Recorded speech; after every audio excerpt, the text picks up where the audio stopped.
salon de massage raconte l'histoire d'une jeune femme, Souheila, qui a 28 ans, qui est institutrice, qui vit en couple avec Rémi à Paris, dans le 12e arrondissement.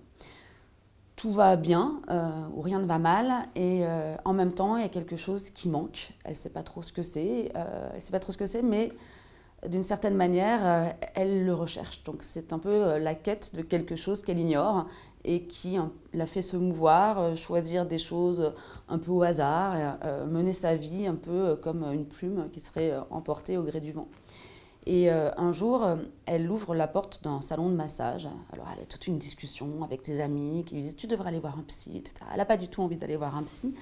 En revanche, elle se dit, quitte à s'allonger, c'est aussi bien entre les mains expertes de masseuses thaïlandaises. Et aussi improbable que ce soit, elle y trouve un certain plaisir et plus que ça, un moment d'évasion où elle arrive à se reconnecter avec elle-même, ou en tout cas, elle arrive à trouver quelque chose qui quelque part, la satisfait. Et malheureusement, cette solution qu'elle avait trouvée de manière temporaire va s'arrêter puisque un jour elle tombe devant la porte fermée du salon de massage. Un soir, Rémi et moi avions invité nos amis à dîner. Et la conversation avait tourné autour de la difficulté de vivre à Paris. Les couples présents se plaignaient de leur logement exigu, les célibataires de ne pas trouver de conjoint malgré les applications toutes essayées jusqu'à l'usure. Pour moi qui venais de quitter la Nièvre, leurs lamentations sonnaient comme des caprices d'enfants gâtés. Nous avions déjà descendu 4 bouteilles, pour 7, ce qui reste correct, quand Marianne a trouvé l'explication à nos plaintes sans objet, la névrose. Ce n'était pas révolutionnaire de la part d'une psychologue, et ce n'était pas la première fois qu'elle nous analysait sauvagement. Je lui demandais si la névrose parisienne avait quelque chose de spécifique par rapport à la névrose de province. Elle est moins contenue. Cette réponse me plut. Pourtant, j'avais l'impression de l'exact inverse. C'est ma vie qui était contenue, pas ma névrose. Et quelques jours plus tard, elle est appelée par la police qui la convoque au commissariat. Et là, éclate un scandale qui va, bizarrement, pour des raisons étranges, pas celles qu'on attendrait, complètement inverser le cours de sa vie.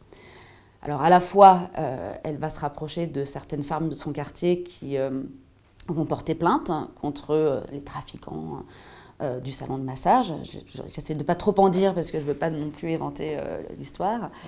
Et en même temps, elle va faire une rencontre, enfin, les deux sont liés, avec un homme qui va lui ouvrir d'autres horizons. Et donc, c'est vraiment l'histoire de la façon dont cette quête existentielle, qui va devenir une quête des origines, trouve un petit peu des points d'accroche comme ça dans la vie d'une jeune femme. Tel que je l'ai raconté, on a l'impression que c'est juste l'histoire de quelqu'un qui se cherche. C'est l'histoire de quelqu'un qui se cherche.